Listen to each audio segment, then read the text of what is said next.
Today will start with comprehension. इस पे मैंने लिखा हुआ है बुक वर्क, तो ये आपको बुक में करना है। और पार्ट सी और डी जो हैं आपकी बुक के, वो हम नोटबुक में करेंगे। तो अभी सिर्फ बुक वर्क वाला काम करते हैं। A is cross the wrong word, जो गलत शब्द है उस पे क्रॉस लगाना है और सही शब्द पे टिक लगाना है। Clouds are prettier than the ships या रेनबो। बादल किससे ज्यादा सुंदर थे, शिप से या इंद्रधनुष से? पोएटिस ने बोला था कि इंद्रधनुष सबसे सुंदर है। तो clouds are prettier than the ships. Rainbow गलत है, शिप सही है। We make bridges on the, हम पुल किस पे बनाते हैं, रिवर्स पे या सीज पे? रिवर्स पे बनाते हैं। आपने कभी कभी देखा होगा कहीं कहीं पे सी पे भी बने रहते हैं ब्रिजेस, पर पुल ज्यादातर किस पे बनते हैं, रिवर्स पे। द रेनबो या क्लाउड ब्रिजेस द हेवन, क्या स्वर्ग तक पुल बना के लेके जाता था? रेनबो या cloud? Rainbow is right and cloud is wrong. Christina Georgina Rossetti was an English या अमेरिकन पोइट? वो इंग्लैंड की थी या अमेरिका की थी? इंग्लैंड की थी, अमेरिका की नहीं। Poetess has described beautifully about the nature या रेनबो, किसके बारे में बात की है पोएट्री में? उन्होंने नेचर की भी थोड़ी बहुत बात की है, क्लाउड्स की है, लेकिन मेन बात किसकी कर रही थी, वो रेनबो की। So next part is fill in the blanks. The rain had just stopped, बारिश अभी अभी रुकी है। अ डैश अपीयर्ड इन, बारिश रुकने के बाद क्या दिखता है ज्यादातर? अ rainbow, Indradhanush. Appeared in the, कहाँ दिखता है, स्काई। इट लुक्ड वेरी, कैसा दिखता है? पोएटिस ने क्या डिस्क्राइब किया है? बहुत खूबसूरत। प्रिटी, या आप कोई और वर्ड भी यूज कर सकते हैं जैसे ब्यूटीफुल, अट्रैक्टिव, लेकिन स्पेलिंग सही लिखिएगा। Second is I saw a ship. Ship कल पढ़ा था, क्या करती है? ड्राइव नहीं करती है, फ्लाई नहीं करती, क्या करती है? सेल ऑन दी, कहाँ पे सेल करती है शिप्स? सी में या वाटर में। It was coming towards the, it was coming towards the, कहाँ पे आ रही थी वो शिप? टूवर्ड्स, किसकी तरफ? शोर, किनारे की तरफ। We have to dash bridges on the rivers for road और रेल, हमें रेल के लिए या रोड के लिए रिवर के ऊपर पुल क्या करने पड़ते हैं? बनाने पड़ते हैं। बिल्ड नहीं आएगा, टू के साथ हमेशा फर्स्ट फॉर्म आती है, तो built. Part C and D notebook में करेंगे, तो आगे चलते हैं। Learn with words, incorrect word को आपको सही करके लिखना है। प्रैटी नहीं होता, प्रिटी होता है। ब्रिज में डी आता है बीच में, IDGE। अक्रॉस में डबल एस आता है। बिल्ड नहीं, बिल्ड होता है, ILD। सेल में SAIL होता है, ना कि EL। एर्थ नहीं, अर्थ होता है। रेवर नहीं, रिवर बोलते हैं, RI। एंड प्लेस नहीं, that is please, PLEASE। Match the words with their meanings, आपको वर्ड को उनके मीनिंग के मतलब के साथ मिलाना है, बहुत इजी है। सेल, सेल को हम और क्या बोल सकते हैं? मूव करना। बिल्ड, कोई चीज बनाना। मेक, प्रिटी, सुंदर, वेरी ब्यूटीफुल। अर्थ, पृथ्वी को हम संसार बोल सकते हैं, वर्ल्ड। एंड रोड इज रास्ता या path. Okay, coming to fill in the blanks now with correct form of verb.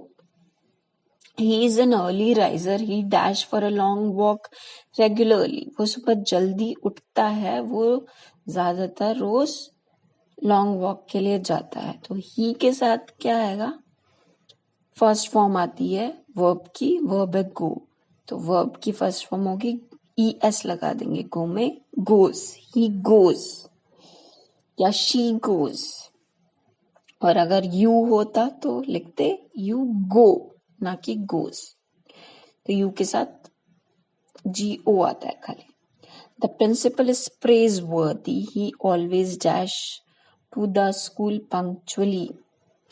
जो प्रिंसिपल है हमारे वो तारीफ के लायक हैं क्योंकि वो रोज school punctual, he is very punctual to the school. रोज स्कूल वो टाइम से आते हैं. सो ही के साथ क्या होगा, वर्ब में COMES लग जाएगा, comes. Mohan is dutiful. He never dash late to his office.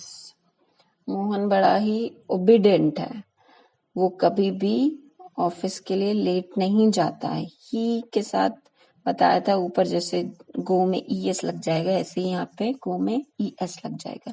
He never goes. Do you usually dash in warm water. क्या आप ज्यादातर गर्म पानी से नहाते हो. तो यहाँ बेद की जगह हम लिखेंगे टेक बाथ होता है, मतलब स्नान लेना, टेक बाथ या bath. I don't know what he has. मुझे नहीं पता उसने क्या किया है या वो क्या कर रहा है. तो यहाँ पे अगर खाली ही होता तो डज लिख देते, लेकिन ही के साथ हैज है तो हम क्या लिखेंगे, ही हैज के साथ या तो डन लिखेंगे. डू की थर्ड फॉर्म होती है डन, हैज के साथ थर्ड फॉर्म आती है. So I don't know what he has done, या लिखेंगे I don't know what he has been doing. Do you know what he dash doing. क्या तुम्हें पता है वो क्या करेगा. सो फ्यूचर की बात कर रहा है तो विल बी के साथ विल आ जाएगा, will be doing. He has not yet dash the letter. उसने अभी तक लेटर नहीं लिखा है. ही के साथ यहाँ हैज आ गया है तो इसीलिए राइट की थर्ड फॉर्म आएगी. राइट की थर्ड फॉर्म होती है written. So he has not yet written the letter. अभी तक उसने लेटर नहीं लिखा है. Where does your brother dash. तुम्हारा भाई कहाँ काम करता है. So where does your brother work. Does already आ गया जो बता रहा है कि हम प्रेजेंट की बात कर रहे हैं. कहाँ काम करता है, करता था नहीं, कहाँ काम करता है, work. How do you often dash your holidays. यहाँ पे ऑफन प्रोनाउंस करते हैं इसको लोग, लेकिन कुछ लोग इसको ऑफ्टन भी बोलते हैं. और कैम्ब्रिज और ऑक्सफोर्ड डिक्शनरी में दोनों ही करेक्ट हैं, लेकिन जनरली लोग क्या बोलते हैं, ऑफन, टी साइलेंट रखते हैं. So how do you often dash your holidays. तुम ज्यादातर, ऑफन मतलब ज्यादातर, प्राय अपने हॉलीडेज कैसे स्पेंड करते हो. तो स्पेंड आएगा, ना कि स्पेंट, टी नहीं डी, क्योंकि हाउ डू यू ऑफन, तुम ज्यादातर कैसे करते हो, प्रेजेंट की बात हो रही है तो इसीलिए स्पेंड. अगर स्पेंट होता मतलब पास्ट की बात या थर्ड फॉर्म. डू है यहाँ पे इसीलिए हम प्रेजेंट यूज करेंगे spend. He is dash to solve a problem. वो प्रॉब्लम सॉल्व करने की कोशिश कर रहा है. इसके साथ वर्ब में ING लग जाती है तो ट्राई में ING लग जाएगी. He is trying. ऐसे ही आगे के दो ब्लैंक्स है. He has been trying hard to solve this problem. कोशिश कर रहा है वो ये प्रॉब्लम सॉल्व करने की. ये हैज ऊपर भी हमने बताया था, ही हैज के साथ, हैज बीन के साथ ट्राइंग ING आ जाएगा. He has been doing, he has been trying, he has been giving. And the last one is what have you been doing. Do में भी ING लग जाएगा क्योंकि यहाँ बीन आ गया. So what have you been doing so far. अभी तक आपने क्या किया है, क्या कर रहे हो.